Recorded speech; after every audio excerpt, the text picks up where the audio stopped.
Poor Waitress saved Mafia boss's mother from heart attack. What he did next made everyone cry. The smell of stale coffee and burnt bacon grease was the perfume of Grace's life. It clung to her hair, her cheap apron, and the skin under her fingernails at 6:17 in the evening.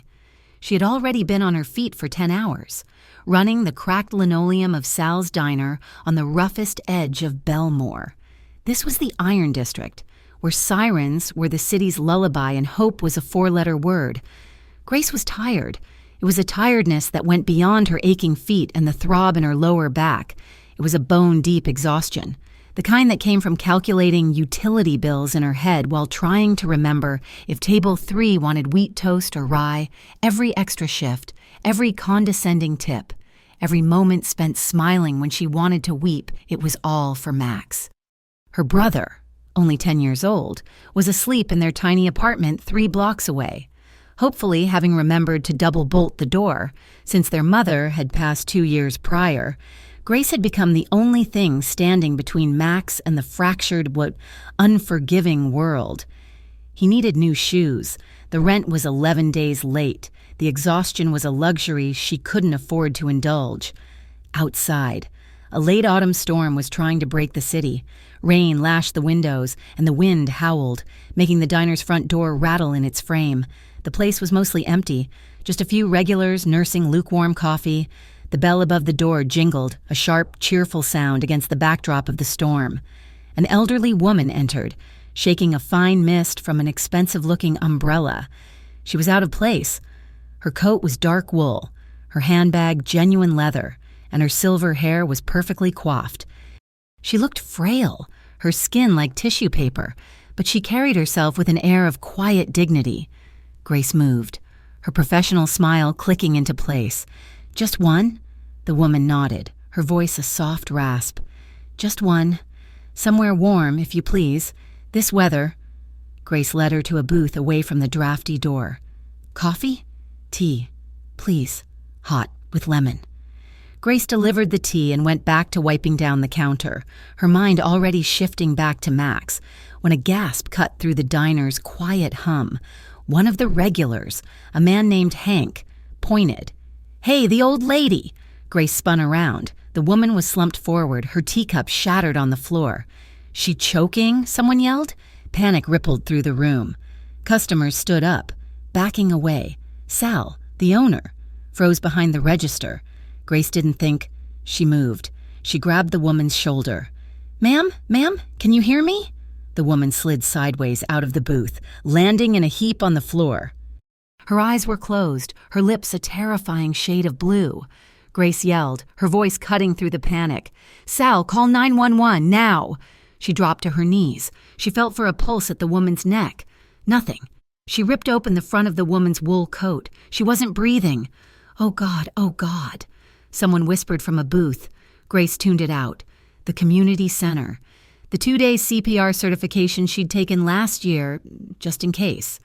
It all came rushing back. She tilted the woman's head, checked the airway, then placed the heel of one hand on the center of the woman's chest, interlacing the other. She leaned forward, locking her elbows, and began to push. Hard. 1 and 2 and 3 and 4. She counted under her breath. A desperate, rhythmic prayer. The sound of it was awful, a dull thud against the tile. But she kept going. The world shrank to the space between her hands and this stranger's chest. She lost track of the rain, the panicked customers, everything except the count. She was dimly aware of her own sweat, of the ache starting in her shoulders, but she didn't stop. She pushed past the exhaustion, pouring every ounce of her remaining strength into the simple, brutal motion. Don't die. Not here. Not like this. Time warped. It felt like an hour, but it could only have been 3 or 4 minutes before the wail of sirens finally pierced her concentration.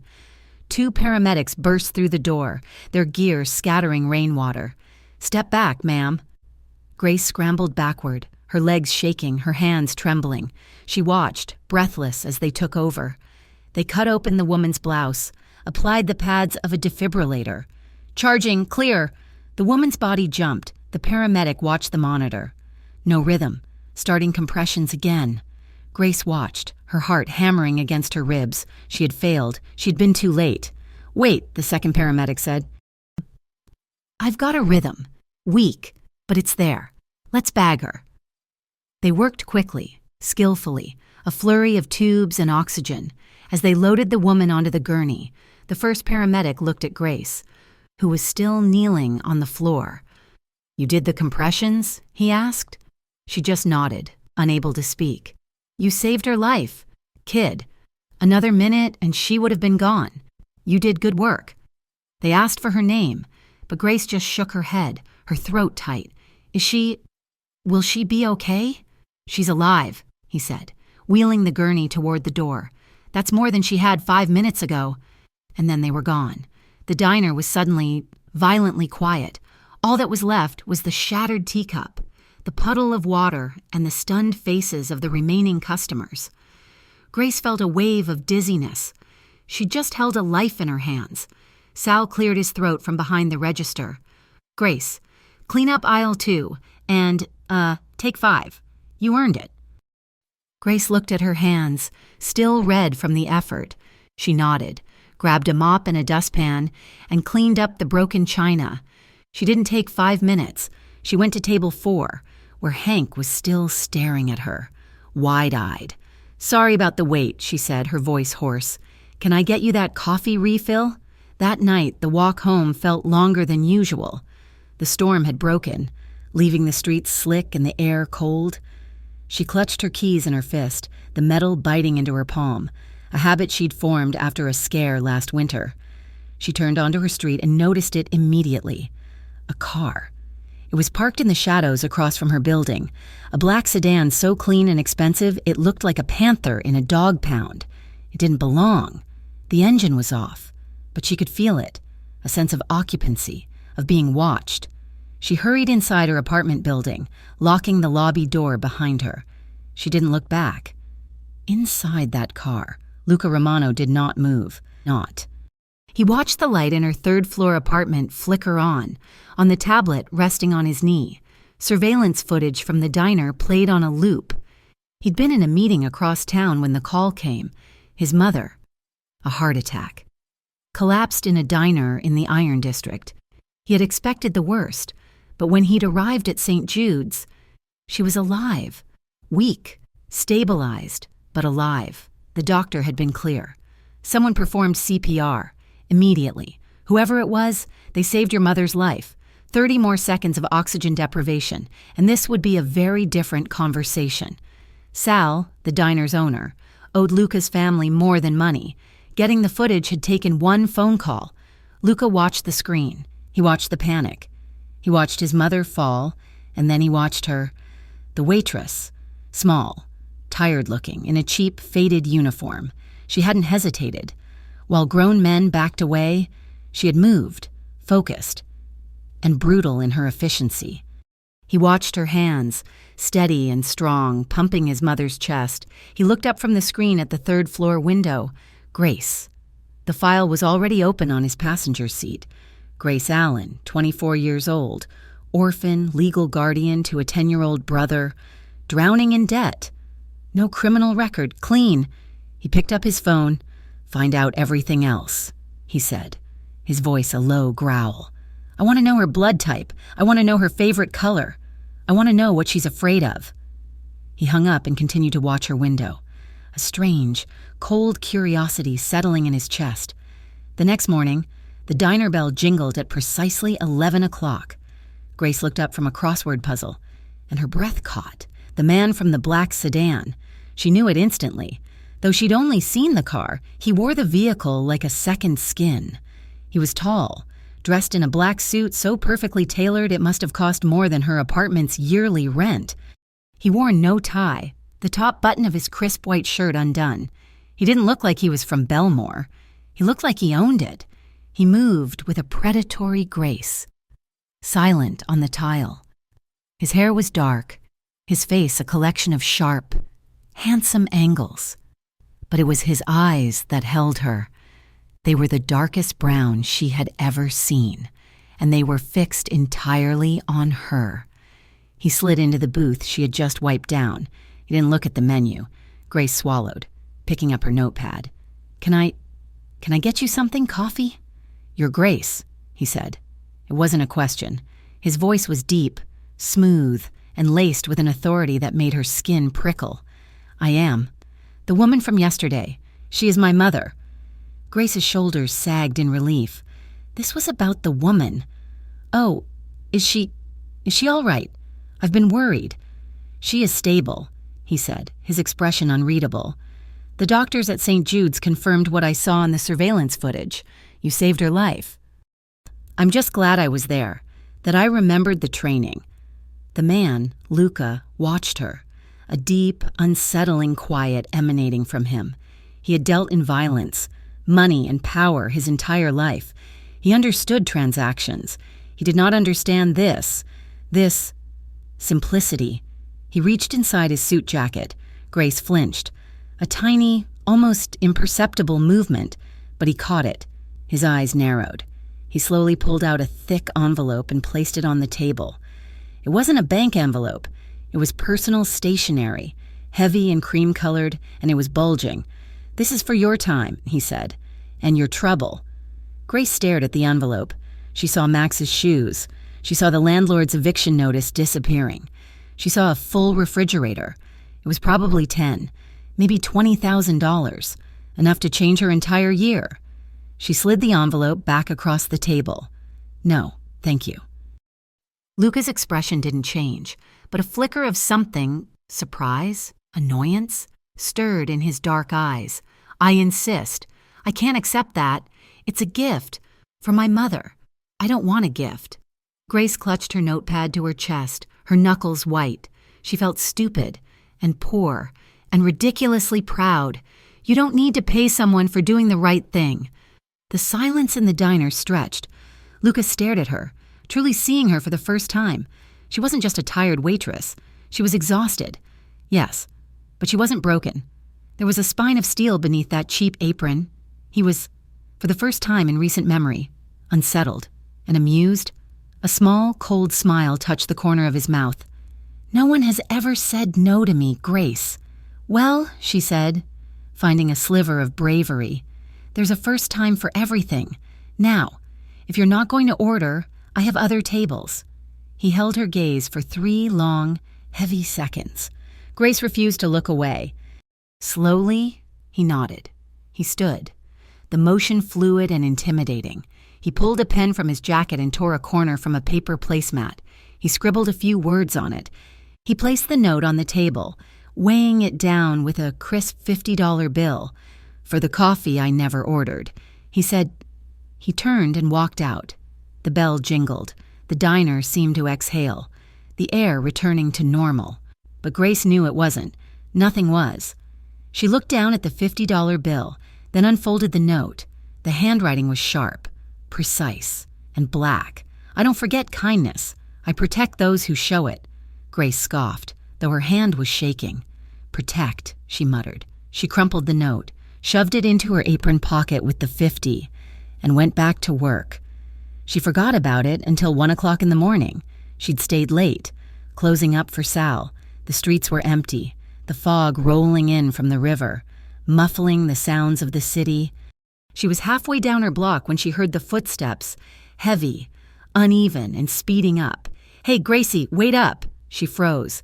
Steve, a drunk from the diner who always left crumpled $1 bills and stared at her a little too long. Not tonight, Steve. I'm tired. She kept walking. He grabbed her arm, his grip surprisingly strong. He reeked of cheap whiskey. Come on, pretty girl. I saw that guy in the suit today. You too good for me now?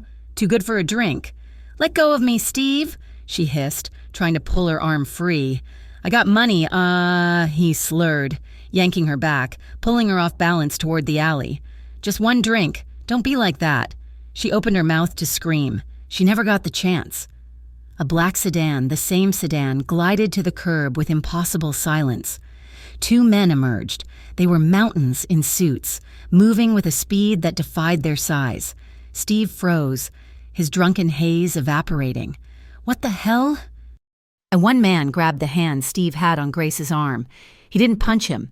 He just twisted. There was a sickening, wet snap.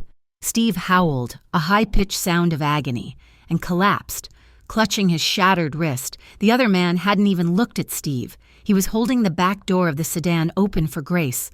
"Mister, Romano insists you get home safe.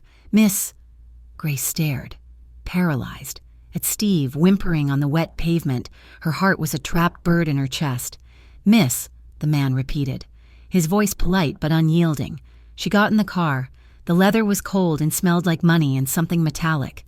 The ride was completely silent. It lasted less than 90 seconds.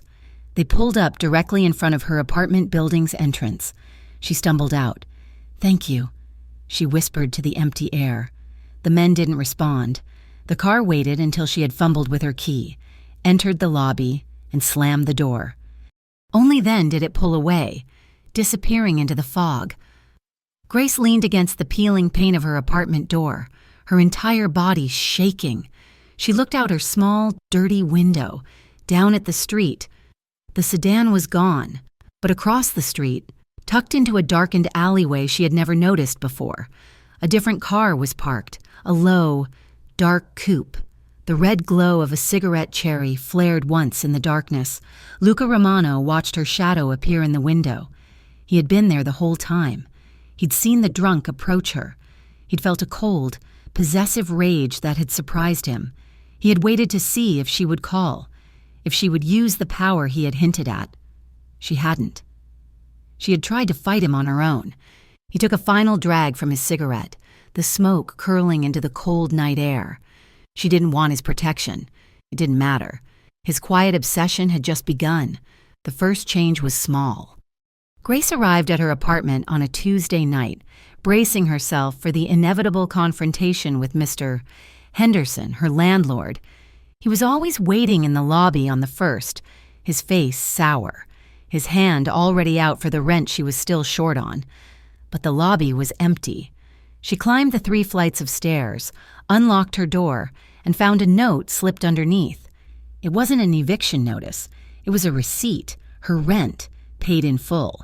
She stared at it, her blood running cold. She ran back downstairs and found Henderson polishing the lobby's brass mailboxes, something she had never seen him do. "Mr. Henderson, this note, it's a mistake. I didn't pay this." Henderson wouldn't meet her eyes. He scrubbed at a smudge. Well, anonymous benefactor, I suppose.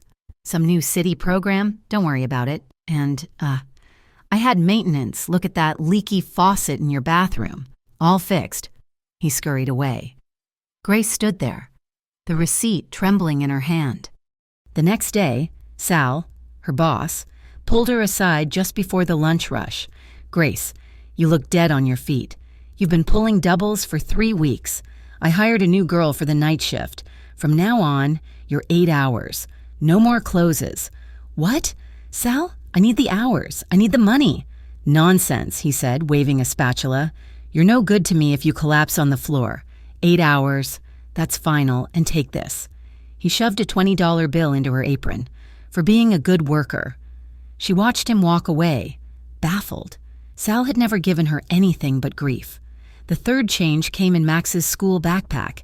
It was a letter from the principal's office. Grace's heart seized. It was always bad news. But as she read it, her confusion turned into a cold, prickling anger.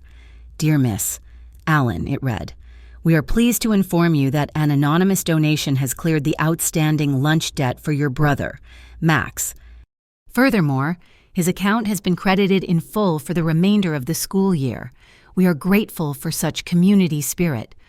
She crumpled the letter. This was not kindness. This was not protection.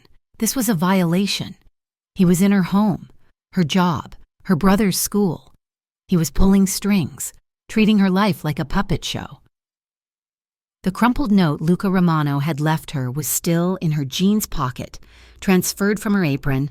"I protect those who show it." She didn't wait. She worked her new, shorter shift in a haze of fury.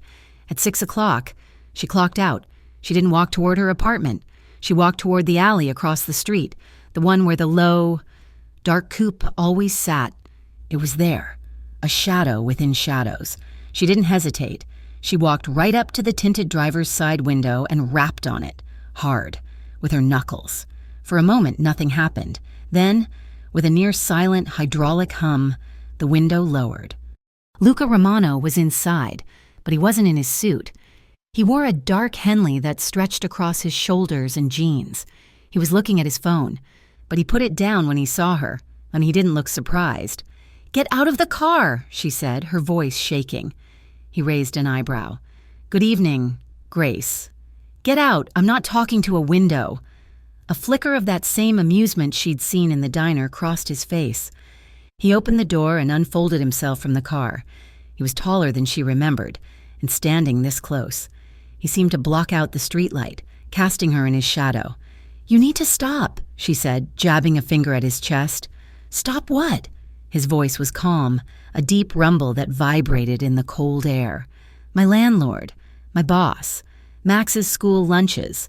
You think you can just wave your hand and fix my life? I don't want your help. I don't want your money.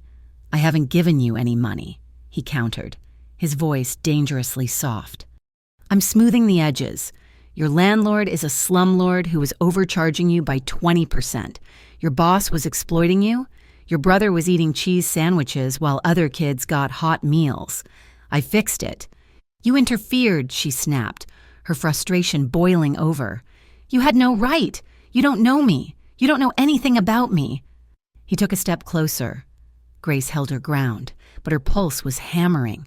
"I know you work 14-hour days and still can't pay your rent," he said, his voice dropping. "I know you haven't bought yourself a new pair of shoes in over a year. I know you give your brother the good food and you eat the leftovers.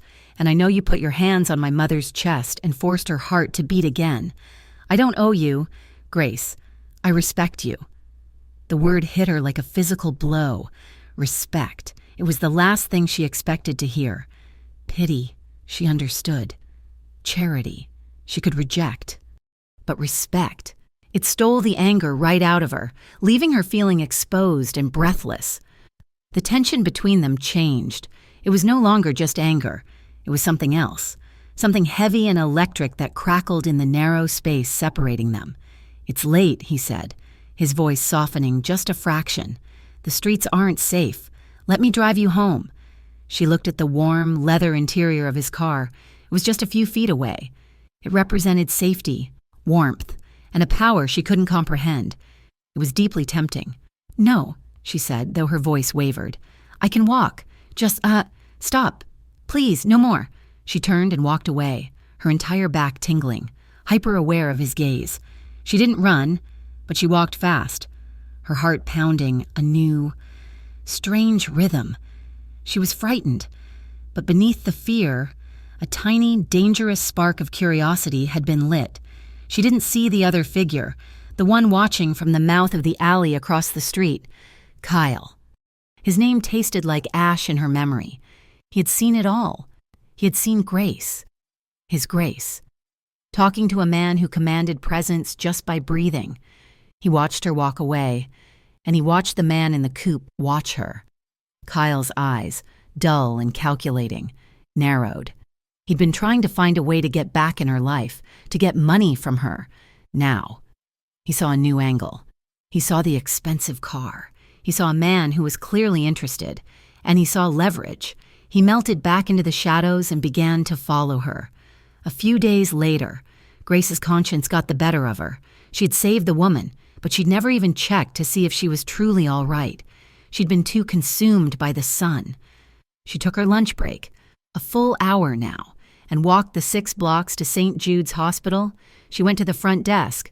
"I'm, trying to find a patient, an older woman. She had a heart attack at Sal's Diner on Monday." The receptionist tapped at her computer. "Ah, yes, Mrs. Romano." "Matilda Romano. She's in the private wing, room 12A. The name hit Grace like a punch. Romano, of course. It wasn't just a name. In Belmore, it was an empire. Rumors of organized crime, of violence and shadow deals clung to it, and she had just yelled at the head of it in an alley. She felt dizzy. She found the private wing, all polished wood and quiet carpeting. She stood outside 12A, her hand raised to knock, but she couldn't. This was a mistake. The door opened. Luca stood there, his hand on the knob, frozen. He looked surprised, truly surprised, to see her. "Grace, I'm sorry," she stammered, backing up. "I just wanted to make sure she was—" "Luca? Chie? Who is it?" A frail voice called from inside. Luca's expression softened. He stepped aside, holding the door open. "Come in. She's been asking for you." Grace walked in. The room was the size of her entire apartment. Flowers lined every surface. And in the high-tech bed sat the woman from the diner. Matilda Romano looked pale, but her eyes were bright and sharp. When she saw Grace, they filled with tears. "It's you," she whispered, her accent thick and warm. She held out a hand, her fingers adorned with rings. "Angelo mio, my angel." Grace tentatively approached and took her hand. It was warm. "I just wanted to make sure you were recovering, ma'am." "Ma'am," Matilda scoffed, squeezing her hand. "You saved my life. My son. He told me. You pushed on my heart, and then you would not take his money. Who are you? Child?" Grace blushed. "I'm just Grace. I'm glad I was there to help." Luca stood by the window, silent, watching them. He wasn't the man from the alley or the man in the diner. He was just a son, watching his mother. There was a softness in his gaze that made Grace's stomach flutter. She stayed for 15 minutes, answering Matilda's questions about her life, about Max. The old woman listened, her eyes filled with a deep, emotional gratitude. Luca walked her to the elevators. The silence was comfortable. "She adores you," he said, pressing the call button. "She's very sweet." "My mother is worried about you. She knows you're alone. She's worried about your brother." Grace stiffened. "You told her about Max." "I told her," he admitted, unapologetic. "She wants to thank you properly, and so do I. She wants to meet Max. Join us for dinner tonight, 8 o'clock. "Oh, no, I couldn't. It's not a request from me, Grace. It's for my mother. She's recovering, and frankly," he said, his voice dropping, "your brother deserves a night out. He deserves a meal he doesn't have to watch his sister kill herself to pay for." The words were blunt, a velvet-gloved punch. He knew exactly where her weak points were. He was using her love for Max against her. And he was right. "I'll pick you up at 7:30, he said as the elevator doors opened. It wasn't a question. At 7:30 on the dot, the black sedan was outside her building. Not the coupe. This was official. A driver opened the door for her and Max. Max, in his only collared shirt, looked terrified and thrilled. The restaurant, Il Corvo, had no sign. Just a heavy oak door in a stone building. They were led through a bustling, beautiful dining room to a private room in the back, shielded by a velvet curtain. Luca was already there, standing to greet them. "Whoa," Max breathed, staring at the white tablecloth and the array of forks. "Is this where the president eats?" Luca actually smiled, a real, warm smile that reached his eyes, transforming his face. "Something like that. Do they have chicken fingers here?" "Max, you can get chicken fingers," Max whispered. "You can get anything you want," Luca said, pulling out Grace's chair for her. The dinner was awkward at first. Grace felt like she was in a costume, her hands clasped in her lap. But Luca was different. He wasn't the cold observer. He directed his attention to Max.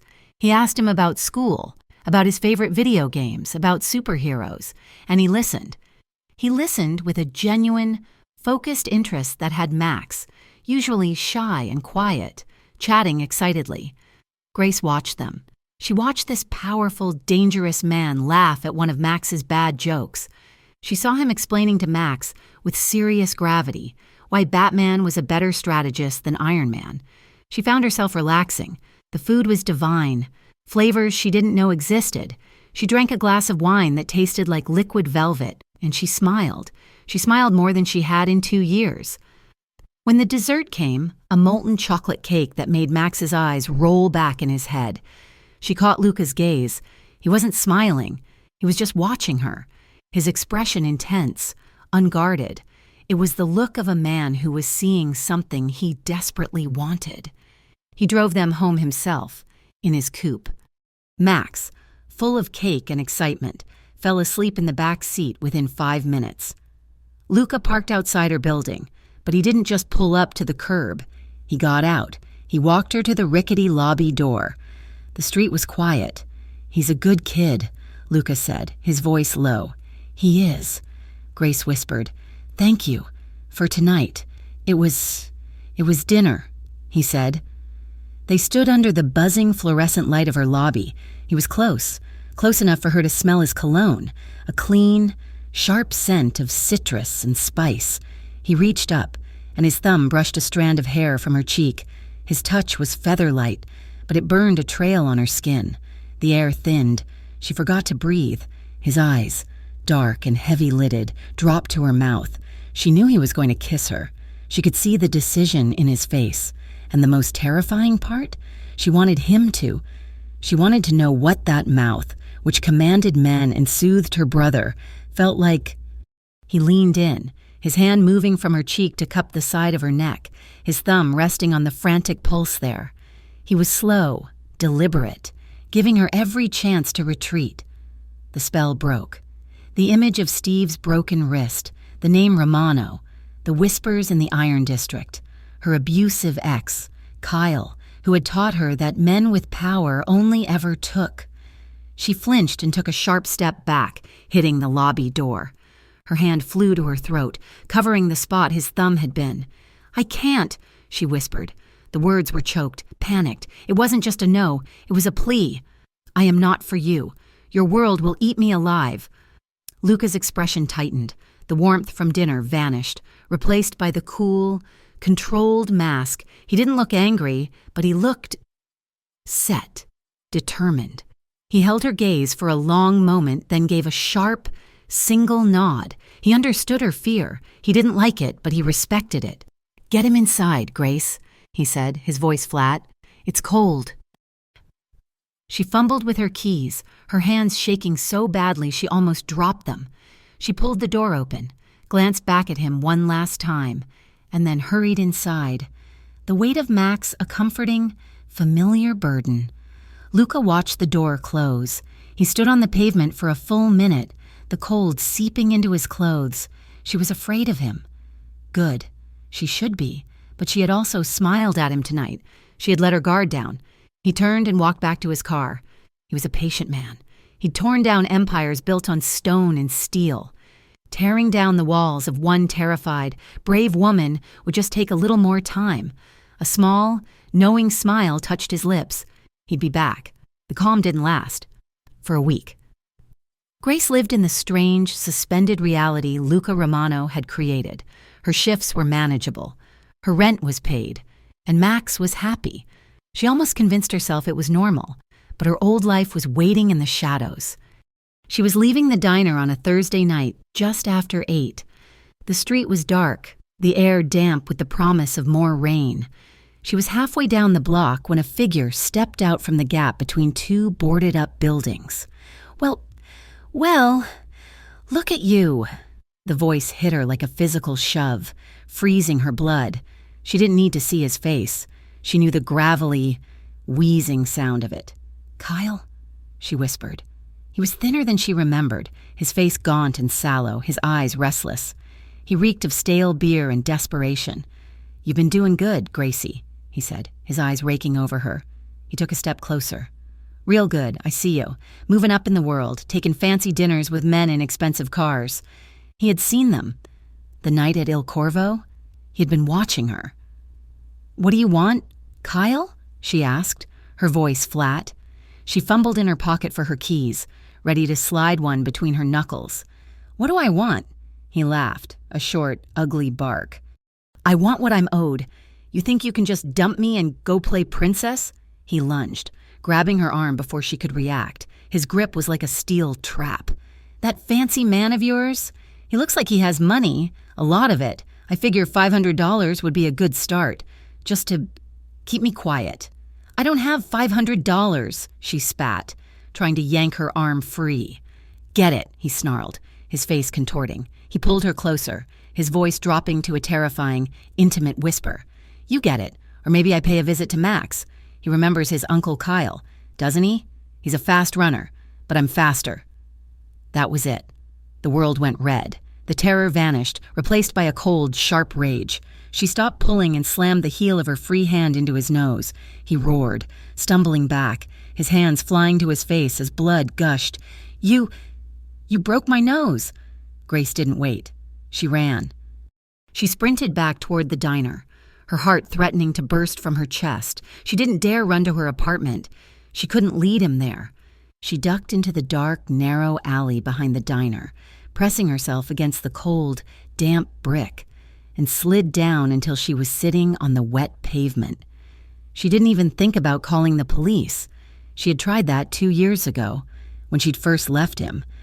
They had listened to her story, noted the bruises, and told her it was a domestic dispute. They'd held him for 6 hours and let him go with a warning. Kyle had found her 2 days later and shown her exactly what he thought of their warning. The police wouldn't help. They couldn't. She buried her face in her hands, but she didn't weep. She shivered, gasping, her entire body vibrating with adrenaline and a terrible, familiar helplessness. She didn't hear him approach. One moment she was alone in the alley, and the next, a solid wall of darkness and expensive wool blocked the faint light from the street. Who was he? It wasn't a question. It was a flat command. Luca Romano stood over her, his face carved from stone in the gloom. He didn't offer a hand. He didn't ask if she was all right. He radiated a cold, controlled fury that was 1,000 times more frightening than Kyle's chaotic rage. "It's nothing," she said, her voice hoarse. "An old problem. Go away." "You're shaking," he observed. He crouched down, not touching her, but his proximity was overwhelming. "Your lip is bleeding. Tell me his name." "I handled it." "Grace." His voice was dangerously quiet. "Do not lie to me." Who was he? She looked up at him, at the absolute certainty in his dark eyes. He wasn't going to leave. He wasn't going to accept her denial. And suddenly, the story, the truth, poured out of her in a broken whisper. "His name is Kyle. He's my ex. He was following me. He saw us. The dinner, he demanded money. He said he would go to my apartment. He threatened Max." The change in him was terrifying. His face went blank. All the warmth she had seen at dinner, all the faint amusement she'd seen in the diner, it all evaporated. He became perfectly still.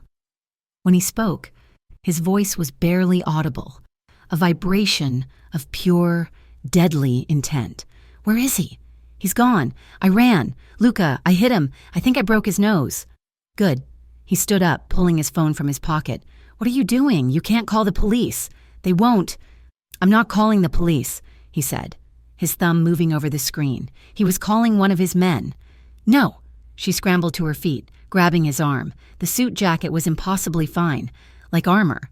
"No, Luca, you don't understand. If you send your men, he's crazy. He'll blame me. He'll wait. He'll find a way to get to Max. You'll make it worse." He stopped, his gaze dropping to her hand on his arm. He slowly covered her hand with his grip firm. "He threatened your brother. There is no worse. There is only the ending." "Please," she begged, the tears finally coming, hot and angry. "You can't. This isn't your world. You don't fix things by ending them." He looked at her, a long, calculating stare. He was weighing his options against her desperation. Finally, he lowered the phone. "Then you will," he said. He reached into his inner jacket pocket and pulled out something else, a small, black, burner phone. It was thin and simple. He pressed it into her palm. "There is one button on this," he said. "The number 1. If he comes within 100 feet of you or your brother, you press it. If you see him on your street, you press it. If you even think you see him in a crowd, you press it. That is all you have to do." She stared at the phone. It felt heavy as a brick. "What happens when I press it?" "You don't need to worry about that," he said, his voice void of all emotion. "You just need to press the button. I'll do the rest." She closed her fingers around it. It was a choice, a deal. She was accepting a piece of his world, a world where problems were handled by men in dark suits and a single button press. She nodded, her throat too tight to speak. The following days were a blur of anxiety. Grace clutched the burner phone in her pocket, her thumb hovering over the number 1 every time a stranger looked at her for too long. She started researching the name Romano. The public articles called Luca a brilliant investor, a philanthropist who had taken over his family's import-export empire. But the darker corners of the internet, the anonymous forums, told a different story. They whispered of the Belmore Mafia, of shipping containers that held more than olive oil, of rivals who had simply vanished. She was torn. The man who had shown up at the hospital, who had made her brother laugh, was the same man who terrified her. The night of Max's school play, she almost didn't go. Her nerves were shot, but Max was vibrating with excitement. He was playing a tree, and he had exactly 1 line. She couldn't miss it. The auditorium was hot, stuffy, and smelled of floor wax and nervous parents. Grace found a seat in the back, her eyes scanning the crowd. Kyle wasn't there. She exhaled. The play began. It was as terrible and wonderful as only a 4th-grade production could be. When Max walked onto the stage in his brown-painted cardboard costume, Grace's heart swelled. He stood tall, spread his little branch arms, and belted out his line, "I am a strong oak." Grace's eyes filled with tears. She clapped so hard her hands stung. As the applause died down, she scanned the room again, her gaze drifting toward the exit doors at the back of the auditorium, and he was there, Luca. He was standing in the deepest shadows, his arms crossed over his chest, his dark suit absorbing the dim light. He looked utterly out of place, a panther in a petting zoo. He hadn't been there a minute ago. He was a ghost. He wasn't looking at the stage. He was looking at her.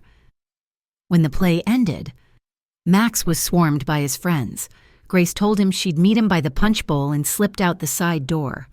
The parking lot was cold, the air crisp.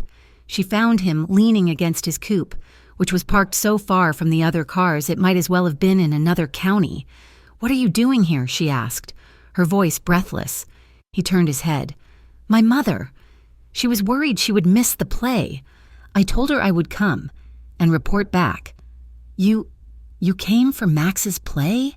"He was the best tree," Luca said, his voice flat, but she saw the corner of his mouth twitch. Very convincing. A sound, half sob, half laugh, escaped her. "You shouldn't be here. You can't." "People see you. They know who you are. It's dangerous for me." "Let them talk," he said, pushing off the car to face her. "No one will touch you, Grace. Ever." "Like you handled Kyle?" she shot back. "He's still a problem," Luca stated, his eyes hardening. "A problem you won't let me solve. Because I'm not like you. I don't solve things with violence." "No," he said, taking a step closer. The space between them crackled. "You solve them by getting bloody knuckles and hiding in alleys. You solve them by being so terrified you can't sleep."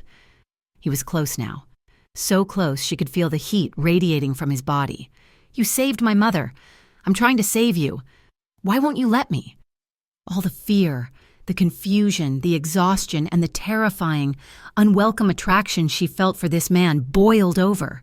She was so tired of being strong. She was so tired of being afraid. "Because I'm afraid of this," she whispered. And then she closed the distance. She rose on her toes, fisted her hands in the collar of his expensive suit jacket, and kissed him. It was not a gentle kiss. It was soft at first, just the press of her mouth against his. A question. He froze, clearly stunned. Then she pulled him down, and the kiss turned fierce. It was angry and desperate and needy. It was all the pent-up terror of Kyle, all the frustration of her life, all the gratitude for Max's happiness poured into one raw, incoherent act. For a second, he remained rigid. Then, with a low growl deep in his chest, he responded, his hands clamped onto her waist, yanking her flush against his body. He was hard muscle and surprising warmth. His mouth moved against hers, taking control, and the heat was instantaneous and overwhelming. It was too much. It was too fast. He was the one who broke it. He gripped her waist, setting her back, though he didn't let go. His breathing was harsh, his eyes black in the dim light. He rested his forehead against hers. "Not like this," he murmured, his voice rough. "Not because you're scared, not when you're running from something." He held her gaze. "You're not mine. Not yet." He released her waist, took a step back, and the cold air rushed into the space between them. Grace stood there, trembling, her lips burning. He got into his car, the engine starting with a low, powerful rumble, and drove away, leaving her alone in the parking lot. The next morning, she walked Max to school. Her world felt tilted, her mind still replaying the kiss. As she turned the corner toward her apartment, she saw them. 2 police cars and a tow truck, parked in the alley where Kyle had confronted her. She saw him. Kyle. His face swollen, his nose crooked and bandaged. He was in handcuffs, being shoved unceremoniously into the back of a squad car. Grace slowed, her heart hammering. She approached a uniformed officer who was taking notes. What happened?" The officer looked up. "Oh, just cleaning up the trash. We've had a warrant out for this guy. Kyle Jensen for months. Parole violation, outstanding B&E charge. We got an anonymous tip this morning. Found him sleeping in a dumpster 2 blocks over." He snapped his notebook shut. "Looks like he'll be gone for a long, long time." Grace stared at the squad car as it pulled away. An anonymous tip. An unrelated charge. She looked up and down the street. The black coupe was nowhere in sight. She walked home, went into her apartment, and took the burner phone from her pocket. She had never pressed the button. He had done it anyway. He had kept his promise. He had protected her. But he had done it his way, with a phone call. Clean. That evening, she made a decision. She pulled out the burner phone. Her hands were steady. She typed a new message. "My apartment, 6 o'clock. Dinner, I'm cooking." She sent it. A minute later, a single word came back. Yes. She spent the afternoon cleaning, scrubbing her small apartment until it shone.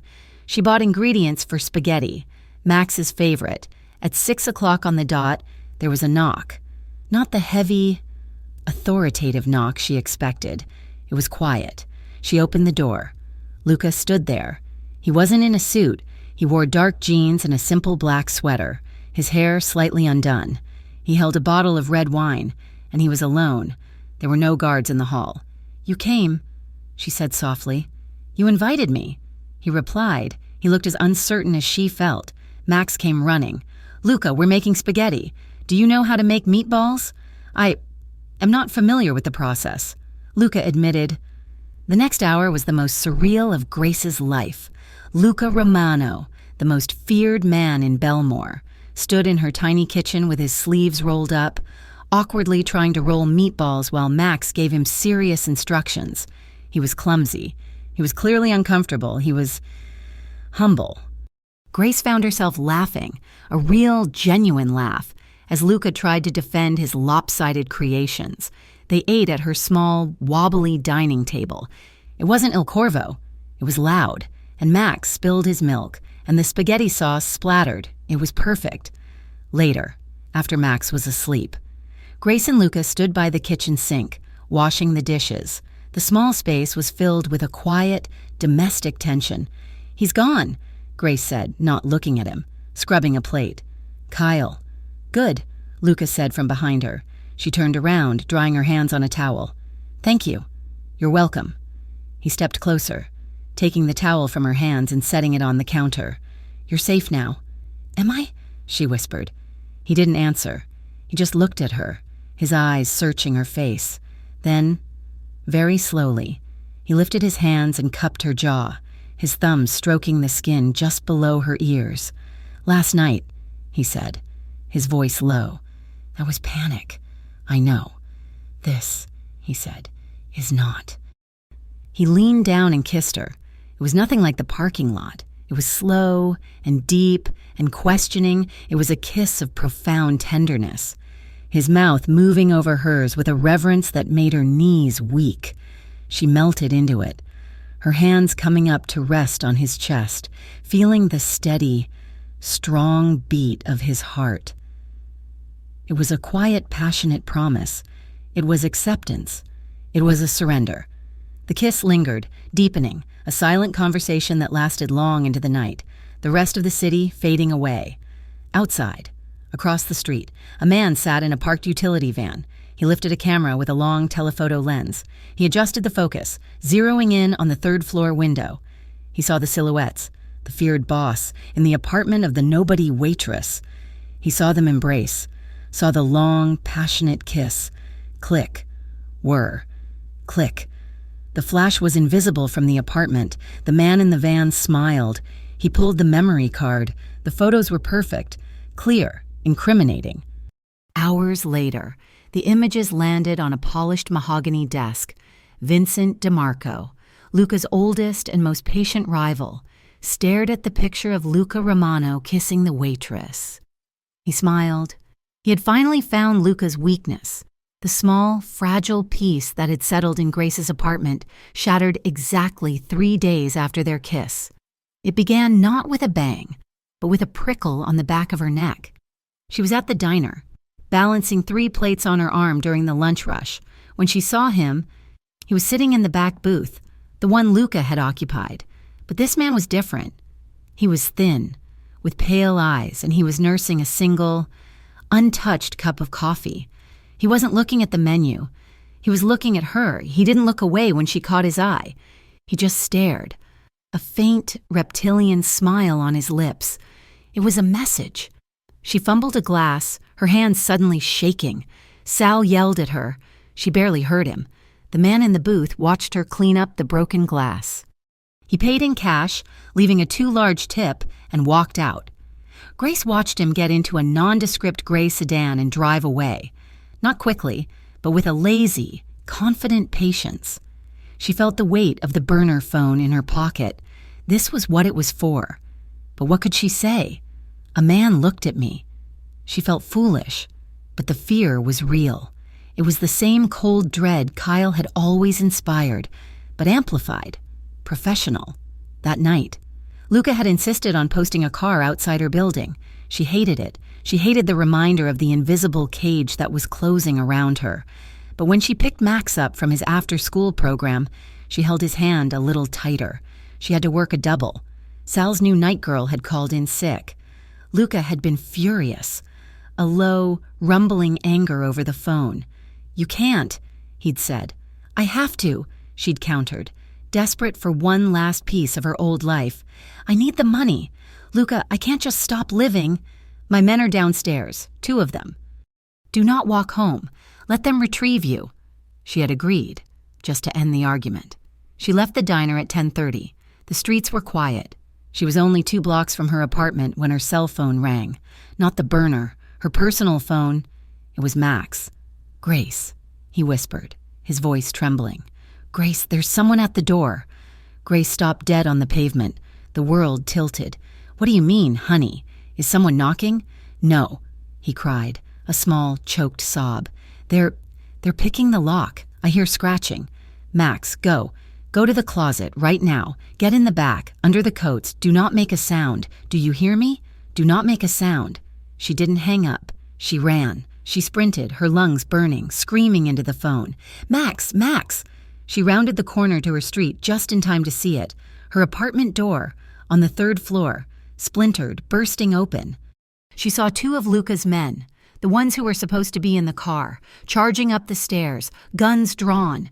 She heard a shout, a crash. She kept running. She flew up the 3 flights, past her startled, terrified neighbors, and skidded into her apartment. The scene was chaos. Her small lamp was shattered. The sofa was overturned. One of Luca's men, a large man named Leo, had a dark-suited stranger pinned against the wall, his arm twisted at an impossible angle. The other guard was checking the back room. "Clear!"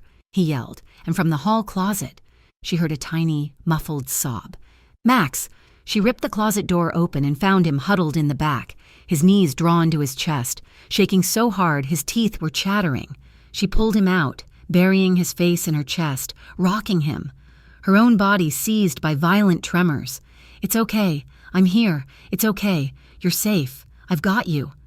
Leo dragged the subdued man, who was now unconscious, into the hall. "There was another one," he said, his voice grim. "He went out the fire escape. Marco's in pursuit."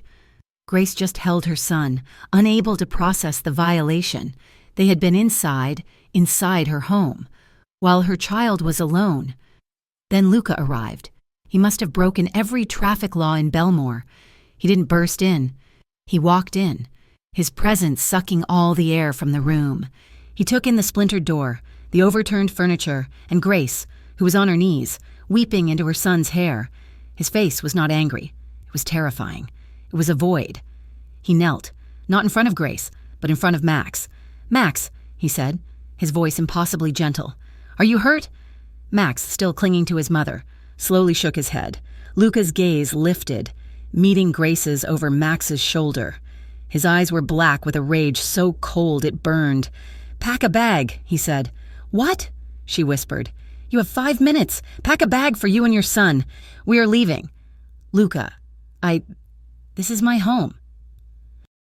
He stood, his voice suddenly hard as iron. "Your home was just invaded. Grace, they were in his room. This is not a discussion. This is not a choice. You are done here." His authority was absolute. The fight drained out of her, replaced by the hollow shock. He was right. She grabbed Max's backpack, stuffing in clothes, his toothbrush, his favorite stuffed bear. She threw a few things for herself into a tote bag. Luca led them down the stairs. A new car, a black armored SUV, was waiting. He put Grace and Max in the back, then turned to Leo. "Find the other one. Find out who sent them. And then, make sure they can never speak again." Leo just nodded. The words chilled Grace to the bone. They drove, not to his grand estate, but to the heart of the city, to the tallest, most modern skyscraper in Belmore. They rode a private elevator, Luca's thumb pressed to a biometric scanner, all the way to the top. He opened the door to a penthouse apartment that was larger than her entire apartment building. The front wall was glass, floor to ceiling, offering a glittering, godlike view of the city. It was beautiful, sterile, and cold. "This is a safe house," Luca said, his voice echoing in the marble foyer. "The elevator is biometric. The windows are bulletproof. There are 2 of my best men in the hall. No one gets in or out without my knowledge. You will stay here, both of you." Grace looked around. It was a luxury prison. For how long? Until it's over. He walked to the window, his back to her, staring down at the city he owned. "They know who you are. A man named Vincent DeMarco. He's a rival. He thinks you are my weakness." "Am I?" she whispered, her voice small. Luca turned, his face etched with a darkness she had never seen. "He thinks you are. And by coming for Max, he just proved he's willing to find out." The days that followed were a study in tension. Luca did not leave. He had clothes brought in, he worked from the massive marble island in the kitchen, his laptop open, his phone calls a series of low, clipped commands in English and Italian. He was orchestrating a war, but he was also present.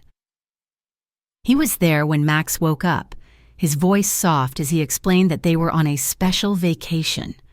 He found a brand new gaming console and had it delivered, sitting with Max for an hour, patiently letting the 10-year-old teach him how to play. He and Grace moved around each other like magnets, repelling and attracting. She would make coffee, and he would be there, his hand brushing hers as he reached for a mug. They ate breakfast together, the 3 of them, a bizarre, makeshift family. She would watch him when he was on the phone, his face hard, and feel a jolt of fear. Then he would hang up, look at her, and his eyes would soften, and she would feel a jolt of something else entirely. The romantic tension was a constant, simmering presence, thick and heavy in the sterile air. They were trapped, and the only other adult in the world was the one man she was terrified to want. The 4th night, she woke up screaming. The dream had been vivid, the sound of the lock picking, the splintering wood, but this time, when she ran into the apartment, Max was not in the closet. The men were holding him. "Grace!" She sat bolt upright in the huge, unfamiliar bed, drenched in sweat, her heart hammering against her ribs so hard it hurt. The room was dark, but the city lights provided a dim glow. Her door flew open. Luca was there, a shadow in the doorway, already moving. "Grace!" He was beside her on the bed in an instant. He wasn't wearing a suit, just a pair of dark sweatpants, his chest bare. A dream, she gasped, clutching the sheets. I thought, Max, he's fine.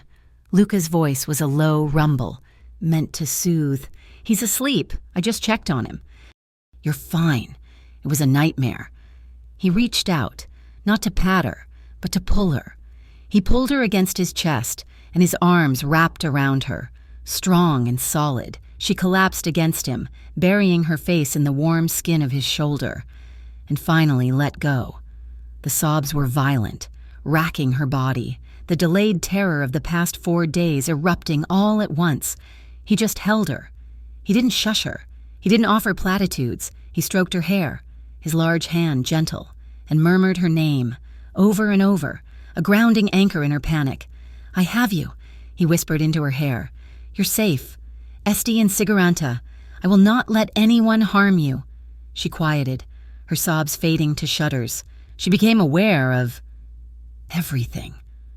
The hard-muscled wall of his chest, the steady beat of his heart under her ear, the clean, masculine scent of his skin, the way his hand had stilled in her hair, his fingers just resting at the nape of her neck. She tilted her head back to look at him. His face was inches away, his dark eyes intense, searching hers in the dim light. The air was gone from the room. You're always saving me, she whispered, her voice hoarse. You saved me first, he murmured. His gaze dropped to her mouth. This time, there was no hesitation. This time, it was not the panic of the parking lot or the tentative exploration of her kitchen. This was a choice. He leaned in and kissed her. The nightmare, the fear, the safe house, it all dissolved. His mouth was soft, impossibly tender, a question. She answered by lifting her hand, not to his chest, but to his jaw, her fingers tangling in the slight stubble. Holding him there. The kiss deepened, turning from comfort to something urgent and raw.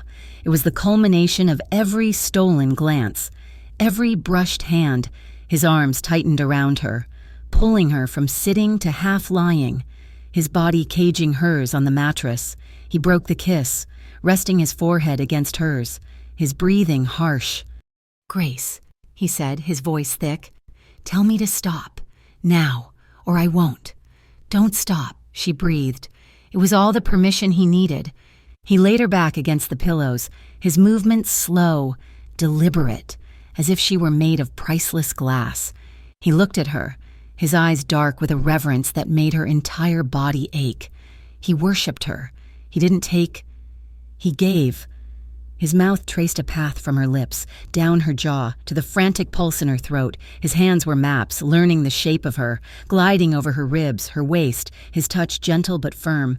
He moved with a devastating, protective patience, learning her body with his hands and his mouth until she was arching against him, her fingers gripping his shoulders. It was a slow, emotional claiming. It was the safest she had ever felt, in the arms of the most dangerous man she had ever known. When he finally made them one, it was a quiet collision, a perfect, breathless merging. He buried his face in her neck, a ragged murmur of her name against her skin, and in that moment, in that luxury prison high above the city, she was not a waitress, and he was not a boss. They were just two people, finding a harbor in each other. Later, she fell asleep tangled in the sheets, her head resting on his chest, his steady heartbeat a new, calming lullaby. Her fingers were intertwined with his. Luca did not sleep. He held her, staring at the ceiling, the weight of her trust a leaden, terrible burden. He had just claimed her, and he knew, in that moment, he had also just condemned her. The next 2 days were a blur of intimacy, but beneath it, Luca's tension grew. He was colder on his phone calls. He paced the penthouse, his jaw tight. On the 3rd morning after their night together, Grace woke up and he was already dressed, not in sweats, in a full, dark suit. The armor was back. "Luca?" she asked, clutching the sheet to her chest. He turned from the window. His face was closed. The lover from 2 nights ago was gone. The boss was back. "It's over," he said. Her heart leaped. "You got him, DeMarco? Is it safe?" "No," he said, his voice flat, devoid of all emotion. Us. It's over." The words were a physical blow. She recoiled. What? What are you talking about? I cannot protect you, he said, his voice clipped and cold. I cannot do what I must do to end this and have you, my world, Grace. It doesn't allow for this. He gestured around the room. I brought you here to keep you safe, and in doing so, I have only made you a more valuable target. I refuse to drag you further into this. So what are you saying? She whispered, the cold dread returning. I have arranged for a car. It will take you and Max to a new apartment in Chicago, a new life. I've set up an account. You will never have to work again. You will be provided for. He wouldn't look at her. When this is over, when DeMarco is handled, you will leave Belmore. You'll take Max, and you will go, and you will not see me again. She stared at him, the devastation a gaping wound in her chest. He was saving her, but he was doing it by killing her. He was pushing her away, and he was using his coldness as the knife to make the cut clean. She understood his fear. She understood his logic, but the coldness, that's what broke her. She slid out of bed, pulling the sheet with her, her pride a single burning ember. I don't want your money, Luca. I never did. She walked to him, stopping 3 feet away. She looked up at his cold, hard face. I'll go, she said, her voice shaking but clear. I'll take Max and I'll go, not because you're paying me to, but because I understand. He flinched. That, finally, got through the armor. She turned away. I'll get Max ready. The goodbye was sterile. He had a man, one she didn't recognize. Wait with them for the elevator. He stood in the foyer, his hands clasped behind his back. Max ran to him. Are you coming, Luca? Luca's face was granite. He just shook his head. Be good for your sister. Max. Grace pulled Max back gently. She got into the elevator, her heart breaking, but her gaze level. She was grateful. He had saved them. The elevator doors began to close, shutting him away from her, piece by piece. The car was a black SUV, just like the one that brought them. The driver was silent. They got on the highway, heading north, leaving the Belmore skyline behind. Grace held Max's hand, staring out the back window. Tears, finally, silently, tracking down her face. It was over. She was safe. They had been driving for 20 minutes. They were clear of the city. Grace was just starting to breathe when a large, black van, the kind with no windows, swerved in front of them, slamming on its brakes. Their driver cursed, stomping on the brake, the SUV lurching. At the same instant, a second SUV slammed into their rear bumper. A pincer. Grace screamed, throwing her body over Max in the back seat. Stay down, their driver yelled. He was reaching for a weapon under his seat. It was too late. Their car was boxed in. The side doors of the van slid open. 4 men dressed in black, carrying weapons, piled out, their driver's window shattered. He was pulled from the car. Grace's door was ripped open. A man she had never seen before, not one of Luca's, leaned in. He wasn't violent. He was smiling. He looked at Grace, his eyes cold and assessing. He had seen the photos. Grace Allen, he said, as if they were old friends. He gestured for her to get out. Mr. DeMarco is very excited to meet you. The ride was silent. Save for Max's quiet, terrified sobs, Grace held him, her own body rigid, her mind numb. The men who had taken them were professionals. They had moved with a chilling efficiency, transferring them from the SUV to the windowless van in less than 60 seconds. Grace tried to memorize the turns. A right, a left, a long stretch under what felt like a bridge, but it was useless. They were deep in an industrial sector she didn't recognize when the van finally rumbled to a stop. The world became a nightmare of cold concrete and the smell of rust. They were in an abandoned warehouse, a cavernous, dark space where the only light came from a few bare bulbs hanging from the rafters. She and Max were shoved into a small, windowless office. He'll pay, the man who had taken her from the car said. He was smiling. Don't you worry. You're the one thing he'll pay anything for. They tied her hands behind her, the zip tie biting deep into her wrists. They left Max unbound, shoving him into the corner. You move, kid. She gets hurt. You scream. She gets hurt. Understand? Max just nodded, his face pale, tears streaming silently down his cheeks. The man pulled out a phone, dialed a number, and put it on speaker. Grace heard the ring, once, twice, before it was answered. Luca. His voice. The sound of it made her heart crack. Vincent. Luca's voice was arctic, not a trace of panic. "I have something of yours," Vincent DeMarco said, his voice casual. "Two things, actually. A little waitress and her little brother. They're here with me, at the old shipyard, Warehouse 4. If you've harmed either of them—" "Oh, they're fine, for now." DeMarco's voice hardened. "Here are the terms, Luca, and they are not negotiable. You come alone, no men, no cops, no one.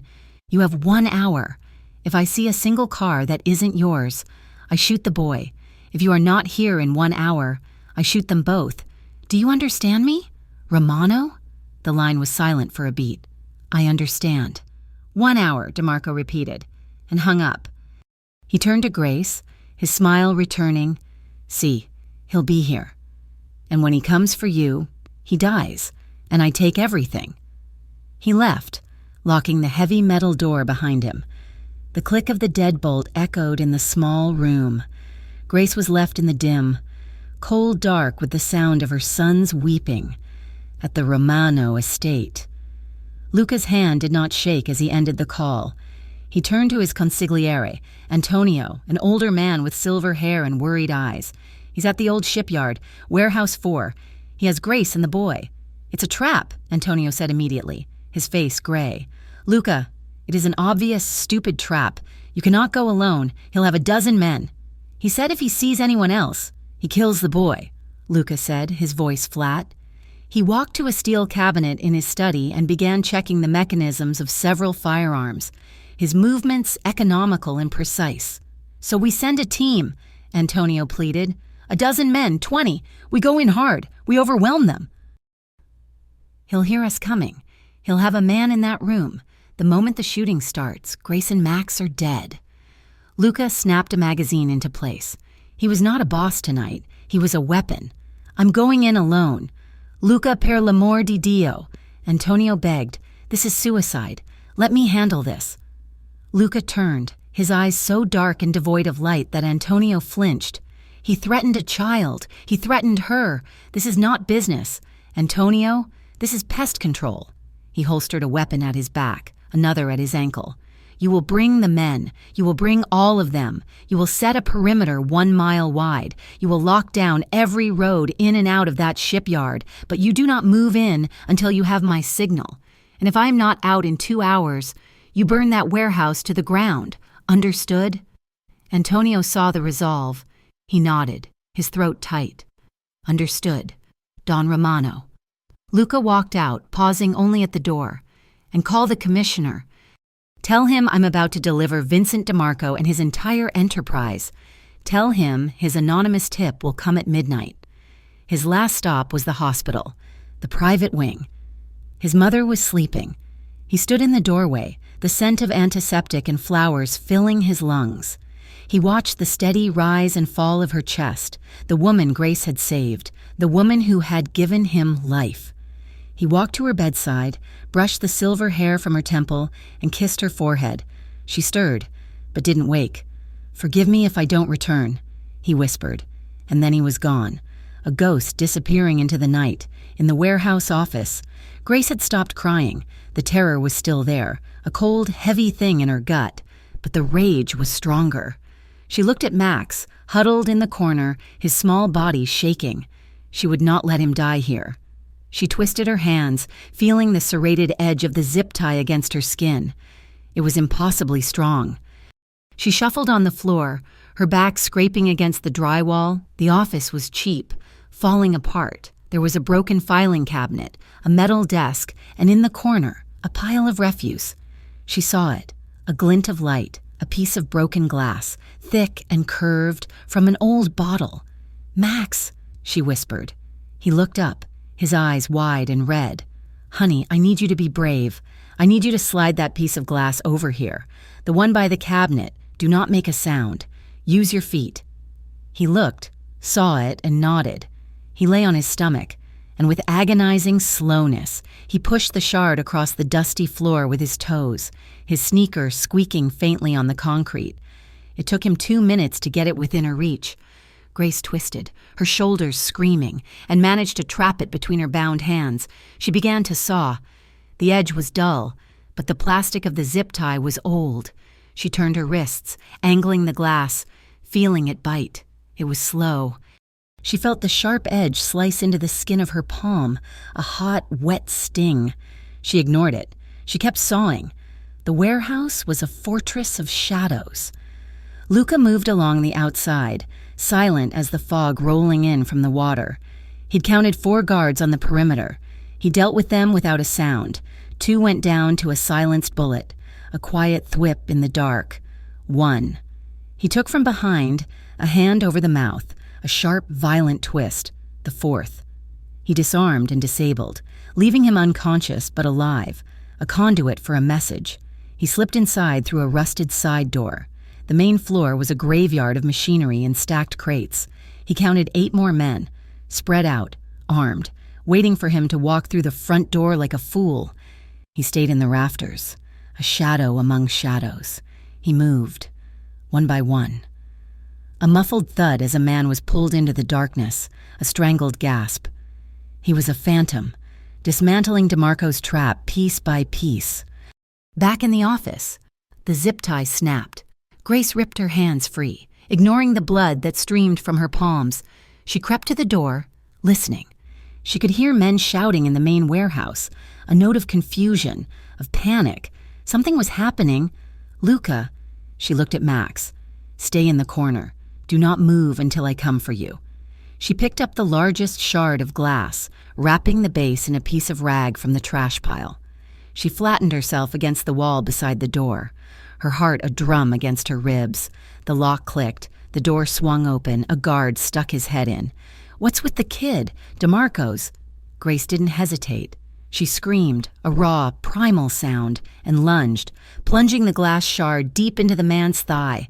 He howled, grabbing his leg, and staggered back. He raised his gun, but Grace was already moving, slamming the heavy metal door into his arm, making him drop the weapon. It was in that exact second that Luca appeared at the end of the hall. He had been drawn by the shout. He saw the guard, saw the open door, and his heart stopped.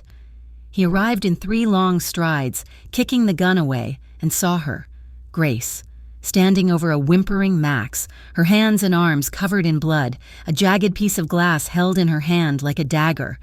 She was shaking, terrified, but she was standing. She had fought back. The last of his cold control vanished.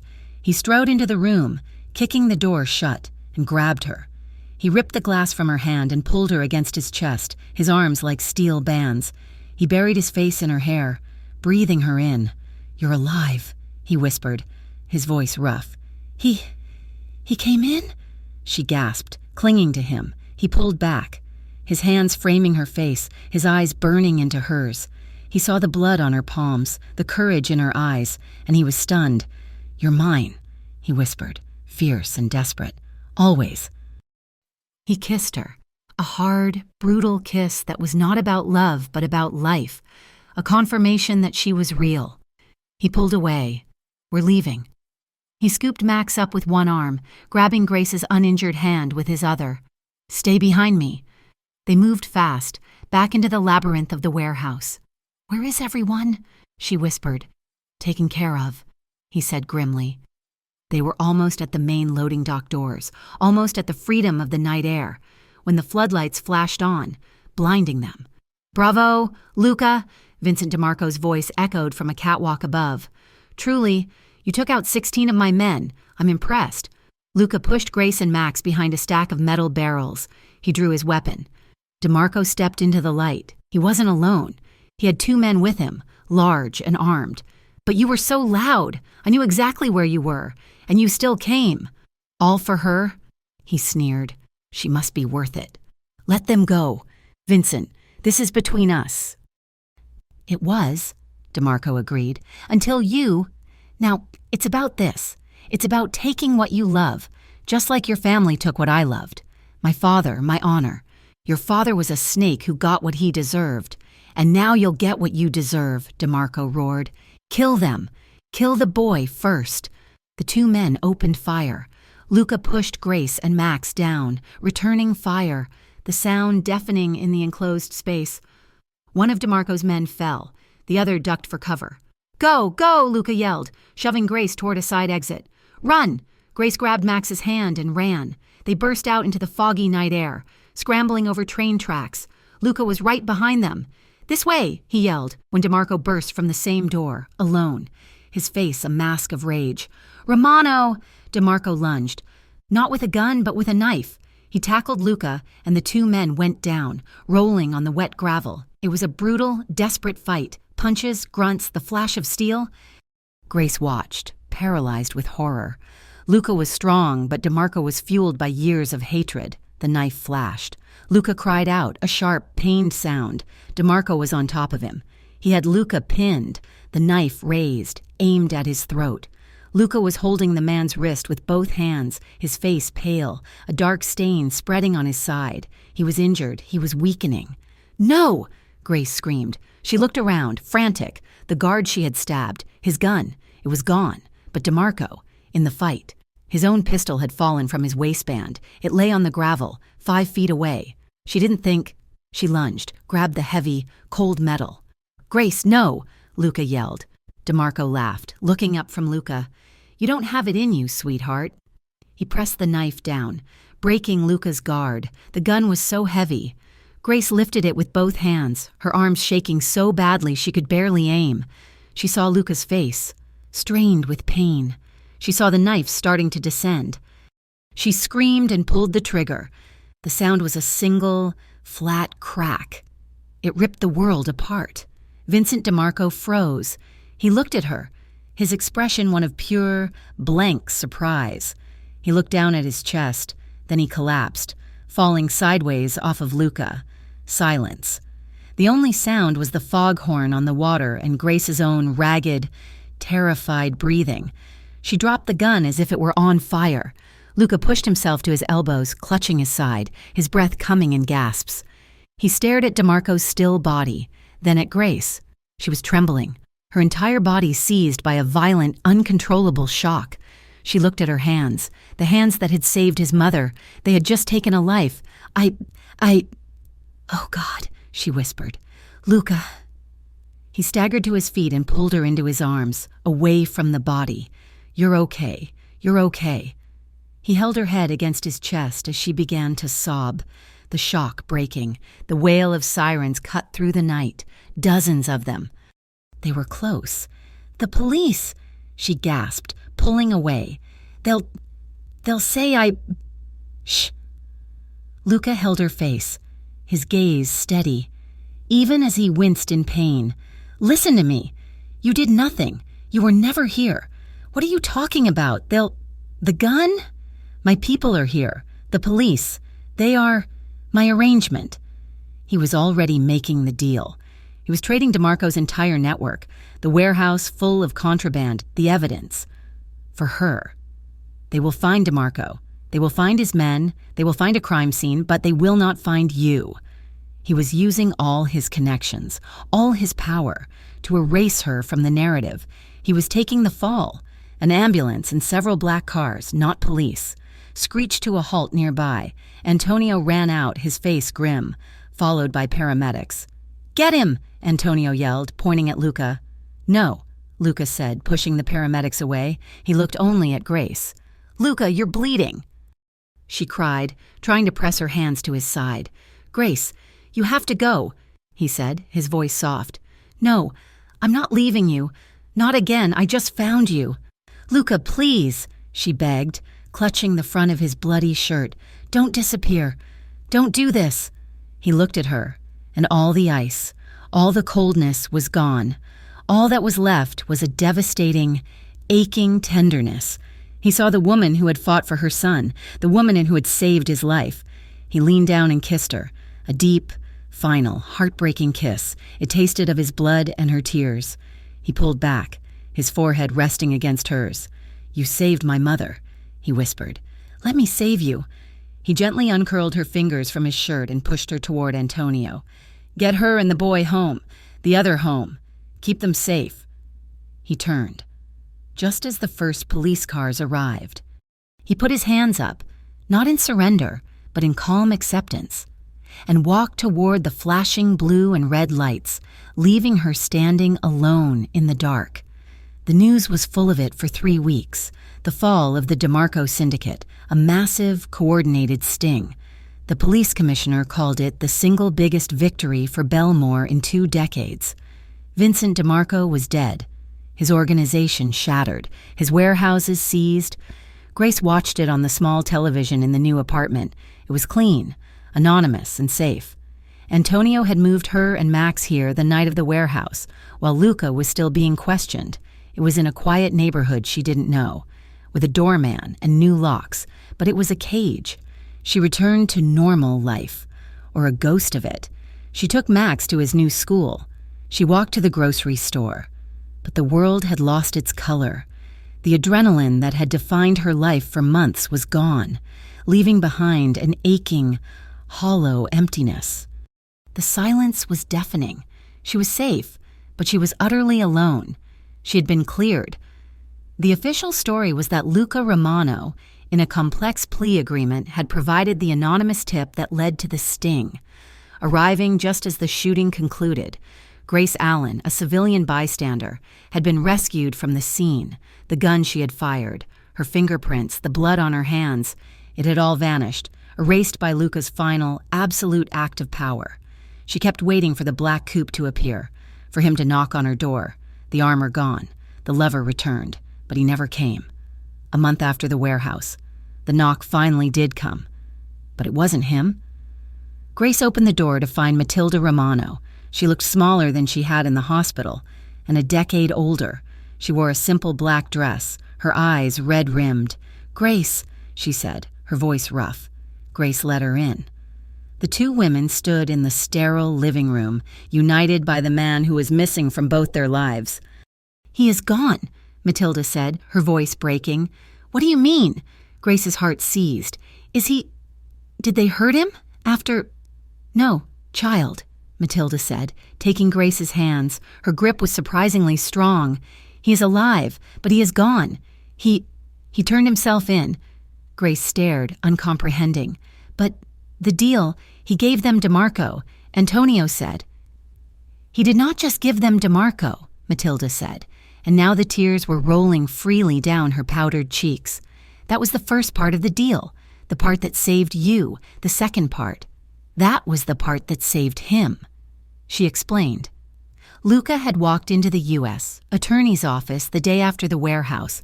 He had offered them everything, not just DeMarco's network, but his own.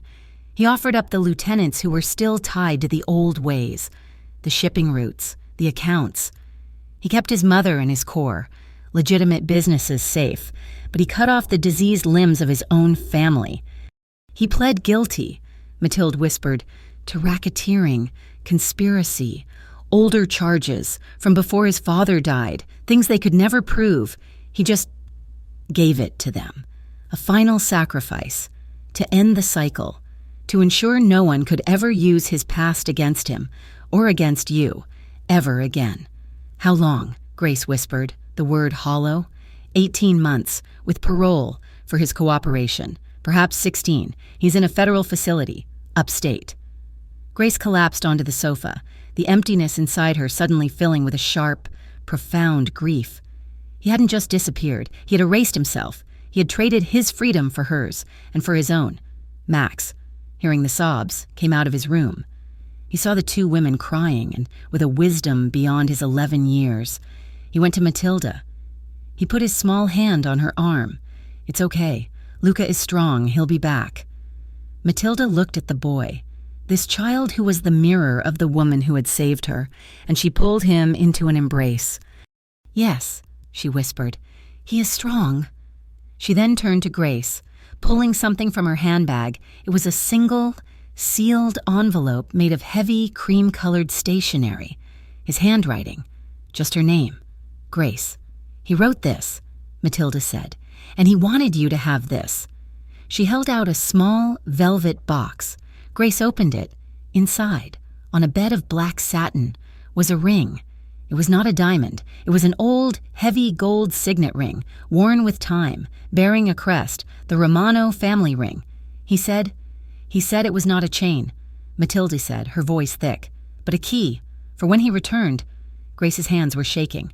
Later, when Matilda had gone, when Max was asleep, she finally opened the letter. Grace, by the time you read this, you will know what I have done. Do not think of it as a sacrifice. Think of it as a transaction. I have traded a small amount of time for a lifetime of peace, for your peace, and, I hope, for ours. Pushing you away was the only way I knew how to protect you. It was a lie. I thought my world and your world could never touch. But you did not just touch my world. Grace, you saved it. You walked into the dark and you were the only light. I am not a good man, but you made me a better one. Do not wait for me. Live. Take Max to the park. Teach him to be the good man I never was. Find your happiness, but I ask one thing. Keep the ring. It is my promise. It is the only honest part of me. You taught me how to love without fear. That's more than I ever gave this world. Luca, Grace clutched the letter to her chest and wept. She wept for the lost time, for the violence, and for the simple, shocking fact that she loved him. She took the ring, threaded it onto a simple silver chain, and put it around her neck. It rested, heavy and warm, against her skin. A promise. 1 year later, the smell of cinnamon, roasted coffee, and fresh bread filled the air. The small cafe was bright, the walls painted a warm yellow. Sunlight streamed through the clean front window. It was in a quiet part of Belmore, a part she had never known existed, full of trees and small, independent shops. Grace moved with practiced ease, pouring coffee for one customer, handing a warm scone to another. She was not the same woman. The exhaustion was gone, replaced by a confident, peaceful energy. Her hair was longer. She smiled, and it was real.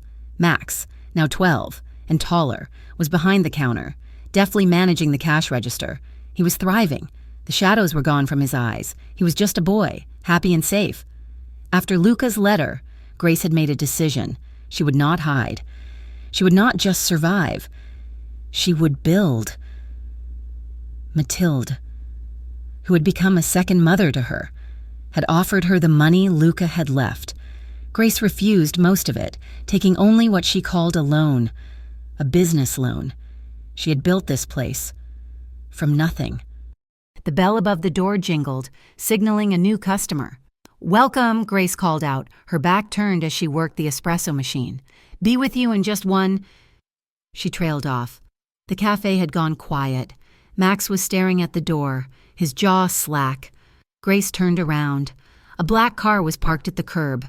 Not a coupe, not an armored SUV, just a simple, clean black sedan. Standing in the doorway, blocking the afternoon light, was a man.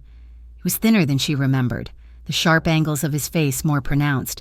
He wore simple dark jeans and a gray Henley. Not a suit. His hair was a little longer.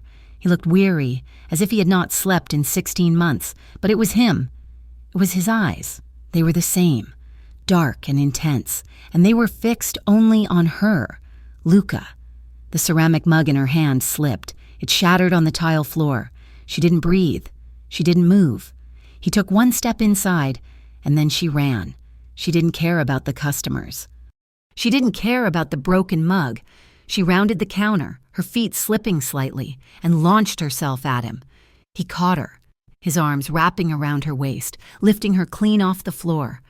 Her arms went around his neck, her face buried in his shoulder. She didn't cry. She just held on, her entire body shaking, breathing in the scent of him. The impossible, solid reality of him. He was here. He was real. He held her with a desperate, crushing strength, his face hidden in her hair, his own body trembling. There were no words. There was no need for them. It was a collision of a year of missed heartbeats, of fear, and of a promise kept. From behind the counter, Max watched, a slow, brilliant smile spreading across his face. Hours later, the last customer had left. The open sign had been flipped to closed. Max had gone upstairs to their new apartment, above the shop.